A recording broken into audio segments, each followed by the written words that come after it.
জোরে যেমন বুড়োর বে হয় সেরকম টাকার জোরে সব ওবিসি করে দিয়েছে। মুসলমানদের নাকি 98% ওবিসি করে দিয়েছে। হোয়াই? কই করো তো দেখি। মোদি বা দিদি কোন মাইকেলাল যদি থাকে, আমিও তো মুসলমান, সৈয়দ বংশের ছেলে, করে দেখাও দেখে ওবিসি। করতে পারলে না। কিন্তু মুসলমানদের বললো আমি 99% কাজ করে দিচ্ছি। কি না, তড়ি ঘড়ি করে নিয়ম লঙ্ঘন করে ওবিসিতে ঢুকিয়ে দিল। শ্যাক ম্যাক হ্যান ত্যান সব ওবিসিতে ঢুকিয়ে দিল। মোল্লা খান যা পেরেছে, চৌধুরী যা পেরেছে, মুড়িমিচিনির মতো ওবিসি করে দিয়েছে। আজকে কি হলো? নিয়মকে বুড়ো আঙুল দিল, টাকার জোরে তুমি ওবিসি করে দিলে। সরকারি কর্মচারীদেরকে তৃণমূলের পঞ্চায়েতের প্রধান, পঞ্চায়েত সমিতির সভাপতি, জেলা পরিষদের সভাধিপতি সুপারিশ করে টাকার জোরে, টাকার বিনিময়ে সব ওবিসি করে দিল। আজকে কোর্টে থাপ্পড় খেয়ে গেলে। এসএসসি চাকরি যেমন চলে গেল, প্রাইমারি চাকরি যাবে যাবে। আজকে মুসলমানদেরও যারা এই ওবিসি সার্টিফিকেট নিয়ে নার্স হয়েছে, ডাক্তার হয়েছে, ইঞ্জিনিয়ার হয়েছে, স্কুল মাস্টার হয়েছে, পুলিশ হয়েছে, তাদেরও তো চাকরিতে জিজ্ঞাসা চিহ্ন এসে গেল। তাদেরও তো চাকরিতে জিজ্ঞাসা চিহ্ন এসে গেল। ভর্তি ছিল যাক, যারা করছে তাদের কি হবে? হ্যাঁ, ওই এসএসসি সরকারি চাকরি বলে যায় না। মেয়ের বাপেরা স্কুল মাস্টার চাকরি, ওরা জামাই বলে নান্টু ঘটককে বললে লিয়া যা টাকা লাগবে দিয়ে দেবো, 5 লাখ 10 লাখ 20 লাখ 50 লাখ যা লাগে দেবো, স্কুল মাস্টার আমার জামাই চায়। এখন সেই নান্টু ঘটককে বলছে তুই কি জামাই দেখে দিলি, এই তো চাকরি চলে গেল। ঠিক সেই রকম ভাবে সবাই ওবিসি, মুসলমান সবাই ওবিসি। এখন কি হলো? এই ওবিসি সার্টিফিকেট গুলো ঠোঙার মতো কাগজের নৌকা করে ভাসিয়ে দিতে হবে বর্ষার পানিতে। বিজেপি এতদিন অভিযোগ তুলছিল যে ওবিসি বিজ্ঞপ্তিতে মুসলিমদের ঢোকাতে চাইছে তৃণমূল সরকার, কিন্তু মঙ্গলবার হাইকোর্টের তালিকা স্থগিত রাখার পর বিজেপির প্রার্থীর একজন নেতা, যার নাম হচ্ছে শুভেন্দু অধিকারী, তিনি বিধানসভার বাইরে লাড্ডু বিতরণ করছেন। কি জন্য তিনি এত খুশি, কি বলবেন এই বিষয়ে? এই কারণে খুশি, মানুষ লাড্ডু বিতরণ করে কখন? যখন তারা জয়ী হয়, আনন্দ হয়, খুশি হয়, বাড়িতে বাচ্চা হলে মিষ্টি বিতরণ হয়।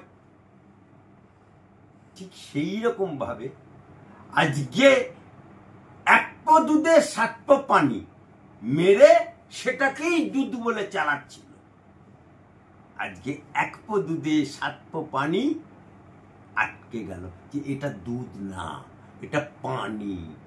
কিন্তু মমতা ব্যানার্জি 1 পো দুধে 7 পো পানি মেরে সেটাকেই দুধ বলে বাজারে চলছিল। মহামান্য আদালত সেটাকে বলল না, এটা দুধ না, এটা পানি। এই জন্যই শুভেন্দু লাড্ডু বিতরণ করছে।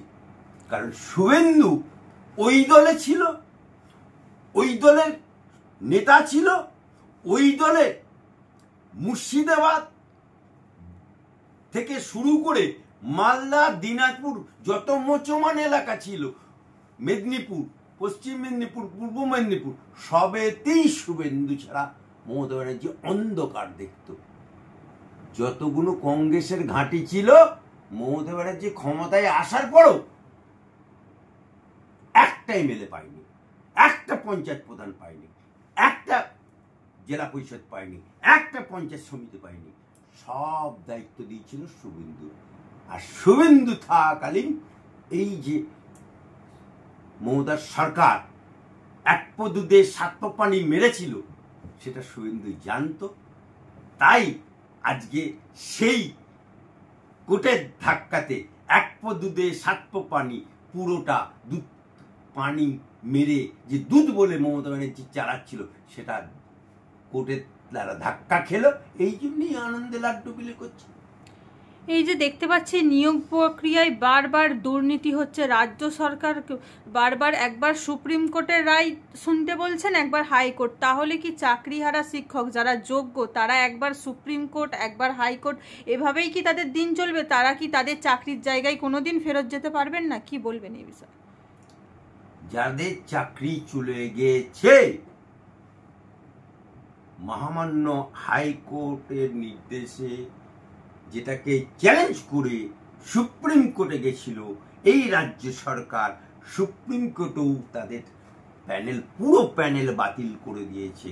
এখন যোগ্য আর অযোগ্য, মুড়ি আর মিছরি আলাদা করতে পারেনি এই সরকার, শিক্ষা পর্ষদ এবং এই চাকরি কেলেঙ্কারিকে নিয়ে শিক্ষামন্ত্রী প্রাক্তন তিনি জেল খাটছেন এবং তার ঘনিষ্ঠ অপা, তার বাড়ি থেকে লক্ষাধিক টাকা পাওয়া গেছে।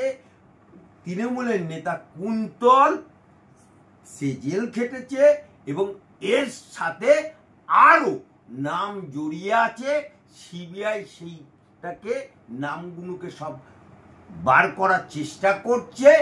তাই এই মুহূর্তে ওই চাকরিহারাদের আল্লাহকে নাম পার দে দে বাবা বলা ছাড়া আর কিচ্ছু করার নেই। তাহলে কি চাকরিহারা শিক্ষকরা আইনের উপর থেকে তাদের আস্থা চলে যাবে? এই যে বারবার তাদেরকে ঘোরাচ্ছে, তারা কি সারা জীবন কোর্টের কাছে আর উকিলদের কাছেই বসে থাকবে? ওরা তো উকিলদের কাছে এসেছিল, এক শ্রেণীর চাকরিহারারা ফিরদৌস শামীম বিকাশ রঞ্জনের চেম্বারের বাইরে চায়ের ভাঁড় ফেলেছিল, চায়ের ভাঁড় ছুঁড়েছিল, জলের বোতল ছুঁড়েছিল। বিচারপতি আমার হাইকোর্টের তার ছবির উপরে পা দিয়ে মারিয়েছিল। তখন খেয়াল ছিল না, তখন খেয়াল ছিল না। আর আজ যখন আমার হাইকোর্ট বলেছিল যে মুড়ি আর মিছরি আলাদা করে দাও, এই রাজ্য সরকার করতে পারেনি। কারণ সুপ্রিম কোর্টও বলেছে একবার না হাজারবার যে মুড়ি আর মিছরি, ফ্রেশ আর নন ফ্রেশ আলাদা করো, কিন্তু করতে পারবে না। কারণ উমারশিপ সেটা বিক্রি করে দিয়েছে এই সরকার, সেটা এই পর্ষদ সেটা বিক্রি করেছে উড়িষ্যার পেপার মিলে। তাই তাদের কাছে কিছু নেই। তাই চাকরিহারাদের এখন একোট ওকোট এপাং ওপাং ধপাং মমতার কবিতার মতো ঝপাং ছাড়া কোনো উপায় নেই।